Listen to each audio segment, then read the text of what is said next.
একদিন আমাদের প্রিয় নবী হজরত মুহাম্মদ মুস্তাফা সাল্লাল্লাহু আলাইহি ওয়াসাল্লাম হেরা গুহায় মহান আল্লাহ তাআলার ইবাদতে ধ্যানমগ্ন ছিলেন। এমন সময় তিনি আলোকোজ্জ্বল একটি নূর দেখতে পেলেন, যা নবী করিম সাল্লাল্লাহু আলাইহি ওয়াসাল্লামের সামনে ছোটাছুটি করছিল। এমন আলোকোজ্জ্বল নূর তিনি আগে কখনো দেখেননি। নবী করিম সাল্লাল্লাহু আলাইহি ওয়াসাল্লামের উপর ওহী নাজিলের সূচনা হয় সত্য স্বপ্নের মাধ্যমে। তিনি যে স্বপ্নই দেখতেন তা প্রভাতের আলোর ন্যায় সত্যে পরিণত হতো। এর পরপরই নির্জনতা তার অতি প্রিয় হয়ে গেল। তাই নবী করিম সাল্লাল্লাহু আলাইহি ওয়াসাল্লাম শহর ত্যাগ করে প্রায়ই শহরের বাইরে চলে যেতেন এবং মক্কা মদিনার মাঝে অবস্থিত জাবালে নূর নামক পর্বতের চূড়ায় বিদ্যমান হেরা গুহায় গিয়ে সেখানে তিনি প্রায় 1 সপ্তাহ বা 10 দিন অবস্থান করতেন। নবী করিম সাল্লাল্লাহু আলাইহি ওয়াসাল্লাম নিজেই সাথে করে কিছুদিনের জন্য খাবার নিয়ে যেতেন। আর খাবার শেষ হয়ে গেলে হযরত খাদিজা রাদিয়াল্লাহু তাআলা আনহা নিজ হাতে জবের ছাতু বানিয়ে হেরা গুহায় নবী করিম সাল্লাল্লাহু আলাইহি ওয়াসাল্লামকে দিয়ে আসতেন। পূর্ণ সপ্তাহ বা 10 দিন তিনি এই গুহায় একাকী আল্লাহর ধ্যানে কাটাতেন। খাবারের সময় হলে গমের আটা পানির সঙ্গে মিশিয়ে পান করতেন এবং এটি ছিল তার এ সময়ের খাদ্য। নবী করিম সাল্লাল্লাহু আলাইহি ওয়াসাল্লাম যখন হেরা গুহার উদ্দেশ্যে বের হতেন তখন প্রথমে তিনি আগে আল্লাহর ঘর কাবা শরীফে উপস্থিত হতেন এবং কাবা শরীফ তাওয়াফ করতেন। তাওয়াফ শেষ করে তারপর তিনি হেরা গুহার দিকে অগ্রসর হতেন। প্রতিমধ্যে নবী করিম সাল্লাল্লাহু আলাইহি ওয়াসাল্লামের সামনে পাথর গাছপালা যা সামনে পড়তো তাই নবী করিম সাল্লাল্লাহু আলাইহি ওয়াসাল্লামকে সালাম প্রদান করত। পবিত্র রমজান মাসের 27 তারিখ কদরের রাত চলে আসলো। নবী করিম সাল্লাল্লাহু আলাইহি ওয়াসাল্লাম পূর্বের ন্যায় আজও মহান আল্লাহ তাআলার ধ্যানে মগ্ন ছিলেন। এরই মধ্যে সত্যের পয়গাম মহামান্বিত আল কোরআন নিয়ে ফেরেশতাদের সর্দার হযরত জিবরাইল আলাইহিস সালাম নবী করিম সাল্লাল্লাহু আলাইহি ওয়াসাল্লামের সামনে উপস্থিত হলেন এবং নবী করিম সাল্লাল্লাহু আলাইহি ওয়াসাল্লামকে লক্ষ্য করে বললেন, ইকরা, আপনি পড়ুন। নবী করিম সাল্লাল্লাহু আলাইহি ওয়াসাল্লাম উত্তরে বললেন, আমি পড়তে পারি না। এটা বলার পর হযরত জিবরাইল আলাইহিস সালাম নবী করিম সাল্লাল্লাহু আলাইহি ওয়াসাল্লামকে জাপটে এত প্রবলভাবে চাপ দিয়ে ধরলেন যেন নবী করিম সাল্লাল্লাহু আলাইহি ওয়াসাল্লামের প্রাণবায়ু বের হয়ে যাওয়ার উপক্রম হলো। এরপর জিবরাইল আলাইহিস সালাম নবী করিম সাল্লাল্লাহু আলাইহি ওয়াসাল্লামকে ছেড়ে দিলেন এবং পুনরায় বললেন, ইকরা, আপনি পড়ুন। উত্তরে নবী করিম সাল্লাল্লাহু আলাইহি ওয়াসাল্লাম বললেন, আমি পড়তে পারি না। হযরত জিবরাইল আলাইহিস সালাম নবী করিম সাল্লাল্লাহু আলাইহি ওয়াসাল্লামকে দ্বিতীয়বার জাপটে ধরে এত প্রবলভাবে চাপ দিয়ে ধরলেন যেন নবী করিম সাল্লাল্লাহু আলাইহি ওয়াসাল্লামের প্রাণবায়ু বের হয়ে যাওয়ার উপক্রম হলো। এরপর জিবরাইল আলাইহিস সালাম নবী করিম সাল্লাল্লাহু আলাইহি ওয়াসাল্লামকে ছেড়ে দিলেন এবং পুনরায় বললেন, ইকরা, আপনি পড়ুন। নবী করিম সাল্লাল্লাহু আলাইহি ওয়াসাল্লাম বললেন, আমি পড়তে পারি না। হযরত জিবরাইল আলাইহিস সালাম নবী করিম সাল্লাল্লাহু আলাইহি ওয়াসাল্লামকে তৃতীয়বার আবারও জাপটে ধরে এত প্রবলভাবে চাপ দিয়ে ধরলেন যেন নবী করিম সাল্লাল্লাহু আলাইহি ওয়াসাল্লামের প্রাণবায়ু বের হয়ে যাওয়ার উপক্রম হলো। এরপর হযরত জিবরাইল আলাইহিস সালাম বললেন, ইকরা, আপনি পড়ুন। এবার নবী করিম সাল্লাল্লাহু আলাইহি ওয়াসাল্লাম বললেন, কি পড়ব? এ কথা নবী করিম সাল্লাল্লাহু আলাইহি ওয়াসাল্লাম এজন্য বলেছিলেন যেন জিবরাইল আলাইহিস সালাম আবার নবী করিম সাল্লাল্লাহু আলাইহি ওয়াসাল্লামকে চেপে না ধরেন, কারণ এটা ছিল খুবই কষ্টকর। এবার জিবরাইল আলাইহিস সালাম বললেন, ইকরা বিসমি রাব্বিকাল্লাযী খলাক, পড়ুন আপনার রবের নামে যিনি আপনাকে সৃষ্টি করেছেন, যিনি জমাট রক্ত থেকে মানুষকে সৃষ্টি করেছেন। পড়ুন, আর আপনার রব সর্বাপেক্ষা সম্মানিত, যিনি কলম দ্বারা শিক্ষা দিয়েছেন, তিনি মানুষকে তার অজানা জিনিস শিখিয়েছেন। তৃতীয়বার চাপ দেওয়ার পর নবী করিম সাল্লাল্লাহু আলাইহি ওয়াসাল্লাম কোরআনের এই অংশ পড়ে ফেললেন। অতঃপর হযরত জিবরাইল আলাইহিস সালাম আর কিছুই বললেন না এবং সেখান থেকে চলে গেলেন।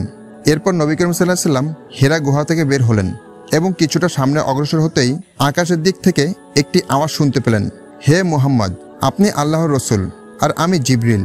নবী করিম সাল্লাল্লাহু আলাইহি ওয়াসাল্লাম আকাশের দিকে মুখ তুলে তাকালেন এবং দেখতে পেলেন হযরত জিবরাইল আলাইহিস সালাম আকাশের এক প্রান্তে স্থির হয়ে দাঁড়িয়ে আছেন। তিনি বলছেন, হে মুহাম্মদ, আপনি আল্লাহর রসুল আর আমি জিবরিল। নবী করিম সাল্লাল্লাহু আলাইহি ওয়াসাল্লাম ভীত সন্ত্রস্ত হয়ে অপলক নেত্রে তার দিকে তাকিয়ে রইলেন এবং আগে পিছে কোনো দিকেই নড়তে পারছিলেন না। কিছুক্ষণ পর হযরত জিবরাইল আলাইহিস সালাম নবী করিম সাল্লাল্লাহু আলাইহি ওয়াসাল্লামের দৃষ্টি থেকে অন্তর্হিত হলেন। এরপর নবী করিম সাল্লাল্লাহু আলাইহি ওয়াসাল্লাম বাড়িতে ফিরে আসলেন, কিন্তু তিনি অত্যন্ত ভীত সন্ত্রস্ত ছিলেন। ভয়ে তিনি তখন কাঁপতেছিলেন। তিনি প্রিয় স্ত্রী হযরত খাদিজা রাদিয়াল্লাহু তাআলা আনহার নিকট এসে বললেন, আমাকে বস্ত্রাবৃত করো, আমাকে বস্ত্রাবৃত করো। হযরত খাদিজা রাদিয়াল্লাহু তাআলা আনহা নবী করিম সাল্লাল্লাহু আলাইহি ওয়াসাল্লামকে বস্ত্রাবৃত করলেন।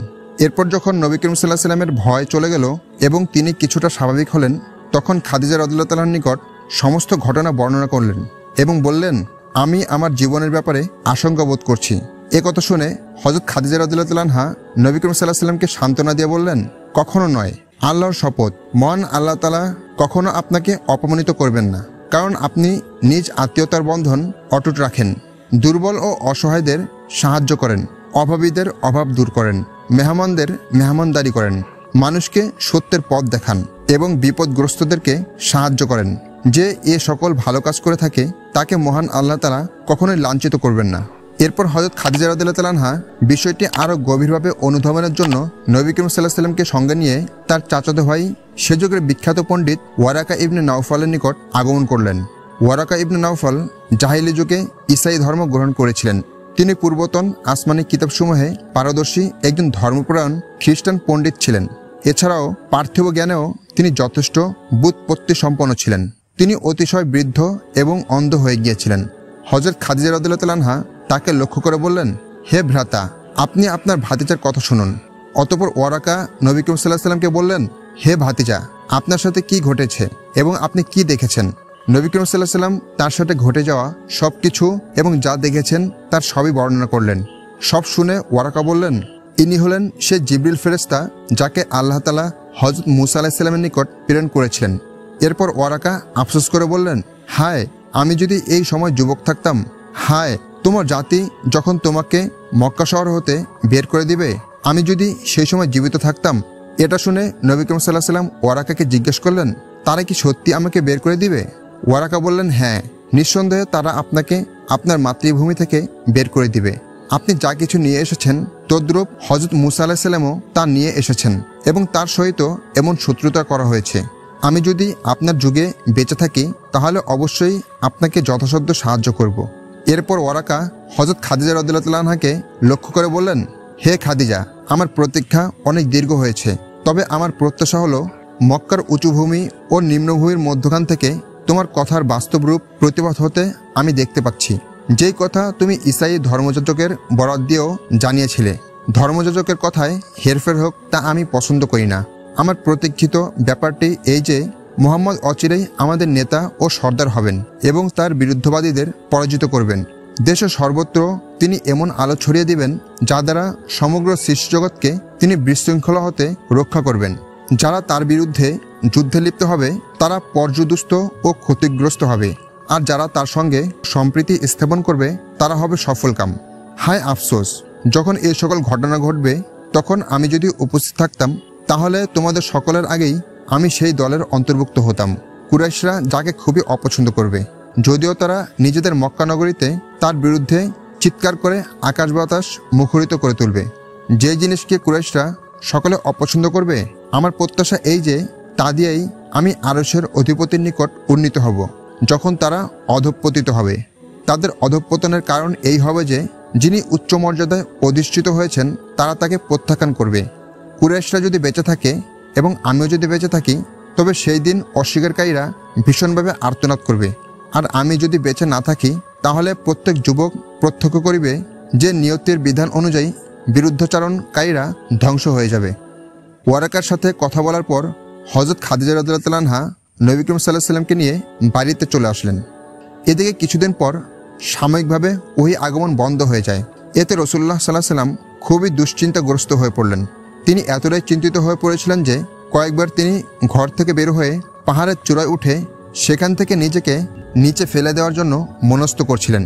কিন্তু যখনই তিনি নিজেকে পাহাড়ের চূড়া থেকে নিচে ফেলে দেওয়ার জন্য পূর্ণ প্রস্তুতি নিয়েছেন তখনই হযরত জিবরাইল আলাইহিস সালাম তার নিকট উপস্থিত হয়েছেন এবং বলেছেন, হে মুহাম্মদ সাল্লাল্লাহু আলাইহি সাল্লাম, আপনি তো আল্লাহর রসুল, এটি ধ্রুব সত্য।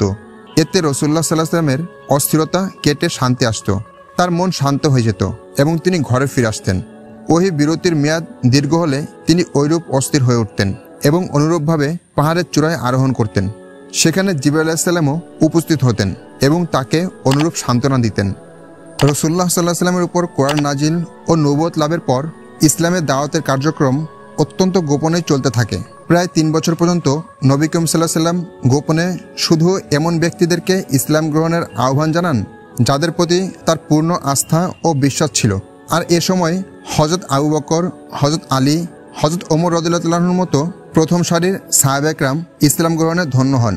অতঃপর আল্লাহ তাআলা নবী করিম সাল্লাল্লাহু আলাইহি সাল্লামকে প্রকাশ্যে ইসলামের দাওয়াত দানের হুকুম দিলেন। প্রথমত মহান আল্লাহ তাআলা তার নিকটতম আত্মীয়স্বজনকে দাওয়াতের হুকুম দিলেন। মহান আল্লাহ তাআলা বললেন, ওয়াংদির আশিরাতাকাল আকরামিন, আপনি আপনার নিকটতম আত্মীয়বর্গকে সতর্ক করুন এবং যারা আপনার অনুসরণ করে সেই মুমিনদের প্রতি আপনি বিনয়ী হন। তারা যদি আপনার অবাধ্যতা করে তবে আপনি বলুন, তোমরা যা করো তা হতে আমি দায়মুক্ত। আপনি নির্ভর করুন পরাক্রমশীল পরম দয়ালু আল্লাহর উপর যিনি আপনাকে দেখেন যখন আপনি সালাতে দণ্ডায়মান হন এবং সিজদাকারীদের সহিত উঠা বসা করেন। নিশ্চয় তিনি সর্বশ্রোতা, সর্বজ্ঞানী। আল্লাহ তাআলার এই নির্দেশ পাওয়ার পর নবী করিম সাল্লাল্লাহু আলাইহি ওয়াসাল্লাম সাফা পাহাড়ে আরোহণ করেন এবং কুরাইশদের বিভিন্ন গোত্রের নাম ধরে ধরে ডাকতে লাগলেন। নবী করিম সাল্লাল্লাহু আলাইহি ওয়াসাল্লামের আহ্বানে প্রায় সকলেই সমবেত হলো।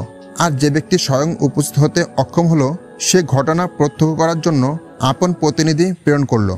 আবু লাহাব সহ কুরাইশ গোত্র যখন উপস্থিত হলো, তখন রাসূলুল্লাহ সাল্লাল্লাহু আলাইহি ওয়াসাল্লাম বললেন, হে আমার সম্প্রদায়, যদি আমি তোমাদেরকে বলি যে একটি অস্ত্রে সজ্জিত এক বিশাল বাহিনী এই উপত্যকার পেছনে অবস্থান করছে এবং অচিরেই তারা তোমাদের উপর আক্রমণ করার পরিকল্পনা করছে, তাহলে তোমরা কি আমার এই কথা সত্য বলে গ্রহণ করবে?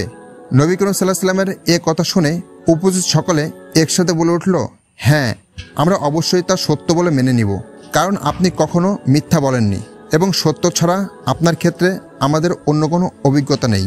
তখন নবী করিম সাল্লাল্লাহু আলাইহি ওয়াসাল্লাম বললেন, তাহলে শোনো, আমি তোমাদেরকে অতি নিকটের এক কঠিন শাস্তির ব্যাপারে পূর্ব সতর্ক করছি। তোমরা যদি তোমাদের বাতিল ধর্মবিশ্বাস পরিত্যাগ না করো, তাহলে আল্লাহ তাআলার শক্ত আযাব তোমাদের উপরে এসে যাবে। কোনো মানুষ তার নিজের কর্মের জন্য আমার আনিত উপহার থেকে উত্তম কোনো উপহার আনেনি। আমি তোমাদের জন্য ইহকাল ও পরকালের কল্যাণ ও পরিত্রাণ বহন করে এনেছি। আল্লাহ তাআলা আমাকে হুকুম করেছেন যে আমি যেন তোমাদেরকে এই কল্যাণ ও পরিত্রাণের দিকে আহ্বান করি। আল্লাহর কসম, আমি যদি সারা দুনিয়ার মানুষের নিকট মিথ্যা বলতাম, তবুও তোমাদের নিকট মিথ্যা বলতাম না। আর সারা দুনিয়াকে যদি আমি ধোঁকা দিতাম, তবুও তোমাদেরকে ধোঁকা দিতাম না। সেই মহান পবিত্র সত্তার কসম, যিনি একক এবং যার কোনো শরিক নেই। আমি বিশেষভাবে তোমাদের প্রতি এবং সারা বিশ্ববাসীর প্রতি আল্লাহর রসুল ও পয়গম্বর হিসেবে আগমন করেছি। এগুলো বলে নবী করিম সাল্লাল্লাহু আলাইহি ওয়াসাল্লাম সেখান থেকে প্রস্থান করলেন। আরবরা যখন দেখল যে মহানবী সাল্লাল্লাহু আলাইহি ওয়াসাল্লামের ওহিতে তাদের মূর্তিগুলির রহস্য উদ্ঘাটন করে দেওয়া হয়েছে এবং মূর্তি পূজারীদের অজ্ঞতা প্রকাশ করে দেওয়া হয়েছে, তখন তারা মহানবী সাল্লাল্লাহু আলাইহি ওয়াসাল্লামের সাথে শত্রুতা শুরু করে দিল। ইসলামের এই দাওয়াতি কার্যক্রম বন্ধ করার জন্য কুরাইশের এক প্রতিনিধি দল নবী করিম সাল্লাল্লাহু আলাইহি ওয়াসাল্লামের চাচা আবু তালিবের নিকট আসলো এবং তারা বলল, হে আবু তালিব, আপনার ভাতিজা আমাদের দেবদেবীকে গালাগাল করছে, আমাদের ধর্মে খুদ বের করছে, আমাদের বুদ্ধিমানদের নির্বোধ বলছে এবং আমাদের পূর্বপুরুষদের পথভ্রষ্ট বলছে। এখন হয় আপনি তাকে থামান, নতুবা তার ব্যাপার আমাদের হাতে ছেড়ে দিন। আপনি নিজেও তো আমাদের ধর্ম অনুসারী এবং তার বিরোধী। আমরাই আপনার পক্ষ হতে তাকে প্রতিহত করব। আবু তালিব ছিলেন প্রাণপ্রিয় ভাতিজা মুহাম্মদ সাল্লাল্লাহু আলাইহি ওয়াসাল্লামের জন্য উৎসর্গিত প্রাণ। সে কুরাইশ দলকে অত্যন্ত মিষ্ট ভাষায় বুঝিয়ে সুঝিয়ে বিদায় করে দিলেন। আবু তালিবের বোঝানো এবং অনুরোধ ক্রমে তারা এবারের মতো চলে গেল। এদিকে রাসূলুল্লাহ সাল্লাল্লাহু আলাইহি ওয়াসাল্লাম নিজের দাওয়াতি কাজ অব্যাহত রাখলেন। আল্লাহর দ্বীনের প্রচার প্রসার ও তার দিকে মানুষকে আহ্বান জানাতে লাগলেন। এ সময় কুরাইশ গোত্রের মধ্যে রাসূলুল্লাহ সাল্লাল্লাহু আলাইহি ওয়াসাল্লামের আলোচনা বেড়ে গেল এবং তারা একে অপরকে রাসূলুল্লাহ সাল্লাল্লাহু আলাইহি ওয়াসাল্লামের বিরুদ্ধে উস্কে দিতে লাগলো। এবং তাদের মধ্যে হতে একটি দল পুনরায় আবু তালিবের কাছে আসলো এবং তারা আবু তালিবকে লক্ষ্য করে বলল, হে আবু তালিব, আমাদের মধ্যে আপনি একজন বয়োবৃদ্ধ, সম্মানিত ও মর্যাদাবান ব্যক্তি। আমরা আপনার ভাতিজাকে আমাদের বিরুদ্ধে কথা বলতে নিষেধ করেছিলাম, কিন্তু আপনি তাকে নিষেধ করেননি। আমরা আর সহ্য করতে পারছি না। সে আমাদের বাপদাদার সমালোচনা করে, আমাদের বুদ্ধিমানদের নির্বোধ বলে, আমাদের দেবদেবীর ত্রুটি বের করে। আপনি যদি তাকে এর থেকে বিরত রাখতে পারেন তবে ভালো কথা, অন্যথায় আপনি সহ তার বিরুদ্ধে আমরা মোকাবেলায় অবতীর্ণ হব এবং এ লড়াই ততক্ষণ চলতে থাকবে যতক্ষণ না উভয় দলের একদল ধ্বংস হয়ে যায়। এগুলো বলে তারা আবু তালিবের কাছ থেকে ফিরে আসলো। আবু তালিবের কাছে তার কওমের সাথে শত্রুতা এবং সম্পর্কচ্ছেদ খুব খারাপ লাগলো, কিন্তু প্রাণপ্রিয় ভাতিজা মুহাম্মদ সাল্লাল্লাহু আলাইহি ওয়াসাল্লামকে তাদের হাতে সমর্পণ করা বা তাকে অপমান করতে দেওয়া, উভয়ের কোনোটাতেই তিনি রাজি হলেন না। তাই তিনি বিষয়টি নিয়ে মহানবী সাল্লাল্লাহু আলাইহি ওয়াসাল্লামের সাথে আলাপ আলোচনা করার জন্য নবী করিম সাল্লাল্লাহু আলাইহি ওয়াসাল্লামের নিকটে আসলেন এবং নবী করিম সাল্লাল্লাহু আলাইহি ওয়াসাল্লামকে লক্ষ্য করে বললেন, হে আমার কলিজার ভাতিজা, তোমার গোত্রের লোকেরা আমার কাছে এসেছিল। তারা তাদের বাপদাদার সমালোচনা করা, তাদের বুদ্ধিমানদের নির্বোধ বলা এবং তাদের দেবদেবীর বিরুদ্ধে কথা বলতে তোমাকে নিষেধ করেছে। তুমি যদি এখান থেকে ফিরে না আসো, তাহলে তারা তোমার ও আমার বিরুদ্ধে যুদ্ধ করার হুমকিও দিয়েছে। অতএব তুমি তোমার নিজের ও আমার দিকটা বিবেচনা করো এবং আমার উপর এমন কোনো বোঝা চাপিও না যা আমি বহন করতে পারবো না। এ কথা শুনে রাসূলুল্লাহ সাল্লাল্লাহু আলাইহি ওয়াসাল্লাম মনে মনে ভাবতে লাগলেন, চাচা আবু তালিব বোধহয় তাকে সমর্পণ ও অপমানিত হওয়ার সুযোগ দেওয়ার সিদ্ধান্ত নিয়ে ফেলেছেন এবং তার সাহায্য ও সহায়তা করতে তিনি অপারগ হয়ে পড়েছেন। অতঃপর রাসূলুল্লাহ সাল্লাল্লাহু আলাইহি ওয়াসাল্লাম চাচা আবু তালিবকে লক্ষ্য করে বললেন, হে চাচা যান, আল্লাহর কসম করে বলছি, তারা যদি আমার ডান হাতে সূর্য ও বাম হাতে চাঁদ এনে দিয়ে এটা চায় যে আমি এই কাজ পরিত্যাগ করি, তথাপিও আমি তা পরিত্যাগ করব না যতক্ষণ না আল্লাহ এ কাজকে সফল ও জয়যুক্ত করেন, অথবা আমি এ কাজ করতে করতে শহীদ হয়ে যাই। এ কথা বলতে বলতে রাসূলুল্লাহ সাল্লাল্লাহু আলাইহি ওয়াসাল্লামের চোখ অশ্রুতে ভরে গেল। আবু তালিব যখন প্রাণপ্রিয় ভাতিজা নবী মুহাম্মদ সাল্লাল্লাহু আলাইহি ওয়াসাল্লামের এই দৃঢ় অবস্থান দেখলেন, তখন বললেন, ঠিক আছে, তুমি নিজের কাজ চালিয়ে যাও, আমিও তোমার সাহায্য সহযোগিতা থেকে কোনো সময় বিরত হব না এবং কুরাইশরা তোমার কোনো ক্ষতি করতে পারবে না। এরপর কুরাইশরা যখন দেখল যে তাদের কোনো কৌশলই কার্যকরী হচ্ছে না এবং নবী করিম সাল্লাল্লাহু আলাইহি ওয়াসাল্লাম আল্লাহর দ্বীনের দাওয়াত প্রদান থেকে বিরত থাকছে না, তখন তারা পরামর্শক্রমে সিদ্ধান্ত গ্রহণ করল যে তারা তাদের সবচেয়ে চালাক সর্দার উতবা ইবনে রাবিয়াকে মহানবী সাল্লাল্লাহু আলাইহি ওয়াসাল্লামের নিকট প্রেরণ করবে। সে তাকে প্রত্যেক প্রকারের দুনিয়াবি লোভ দেখিয়ে বশ করার চেষ্টা করবে। সম্ভবত এই তদবিরের কারণে মুহাম্মদ তার দিন প্রচার থেকে বিরত থাকবেন। পরামর্শের সিদ্ধান্ত অনুযায়ী উতবা ইবনে রাবিয়া মহানবী সাল্লাল্লাহু আলাইহি ওয়াসাল্লামের খেদমতে হাজির হলো। নবী করিম সাল্লাল্লাহু আলাইহি ওয়াসাল্লাম তখন মসজিদে অবস্থান করছিলেন। সে নবী করিম সাল্লাল্লাহু আলাইহি ওয়াসাল্লামকে লক্ষ্য করে বলল, ভাতিজা, তুমি বংশগত দিক দিয়ে আমাদের সবার চেয়ে উত্তম, এতটা সত্ত্বেও তুমি নিজের গোত্রের মধ্যে পারস্পরিক বিভেদ সৃষ্টি করছো, তাদের পূর্বপুরুষকে মূর্খ প্রতিপন্ন করছো। তোমার এইসব কার্যকলাপের উদ্দেশ্য যদি অধিক অর্থ সম্পদ সঞ্চয় করা হয়ে থাকে, তাহলে শোনো, আমরা তোমার জন্য এত অধিক অর্থ সম্পদ সঞ্চয় করে দিতে প্রস্তুত যে তুমি মক্কার সবচেয়ে বড় ধনী ব্যক্তিতে পরিণত হয়ে যাবে। তোমার সামনে আমরা ধন সম্পদের পাহাড় বানিয়ে দেব। আর যদি তোমার বাসনা এই হয় যে তুমি একজন সর্দার হবে, তাহলে আমরা তোমাকে কুরাইশ গোত্রের সর্দার বানিয়ে দেব। তোমার আদেশ ছাড়া এক চুল পরিমাণও আমরা নড়ব না। অথবা তোমার উদ্দেশ্য যদি বাদশাহী লাভ হয়ে থাকে, তাহলে আমরা তোমাকে বাদশাহ বানাতে পারি। আর যদি তুমি সুন্দরী রমণী চাও, তাহলে আরবের সবচেয়ে সুন্দরী রমণী তোমার পায়ের সামনে হাজির থাকবে। এছাড়া যদি তোমার উপর জিনের কোনো প্রভাব থাকে এবং যেসব কথা তুমি মানুষকে পড়ে শোনাচ্ছ, এসব যদি তারই কথা হয়ে থাকে আর তুমি সেই জিনের কবল থেকে পরিত্রাণ লাভ করতে অক্ষম হয়ে পড়েছ, তাহলে আমরা তোমার জন্য এমন একজন চিকিৎসক তালাশ করব যে তোমাকে সুস্থ করে তুলবে। উতবা যখন তার এই দীর্ঘ প্রলোভনমূলক বক্তব্য শেষ করল, তখন মহানবী সাল্লাল্লাহু আলাইহি ওয়াসাল্লাম তার সমস্ত প্রস্তাবের জবাবে শুধু কোরআনের একটি সূরা তহা তেলাওয়াত করে শুনিয়ে দিলেন, যা শুনে উতবা হতভম্ব হয়ে পড়ল এবং নিজ গোত্রের কাছে ফিরে এসে বলল, খোদার কসম, আজ আমি এমন কালাম শুনেছি যা এর পূর্বে জীবনে কখনো তা শুনিনি। খোদার কসম করে বলছি, এটা মানবরচিত কোনো কবিতা নয়, গল্পের কোনো কথাও নয় এবং কোনো জাদু মন্ত্রও নয়।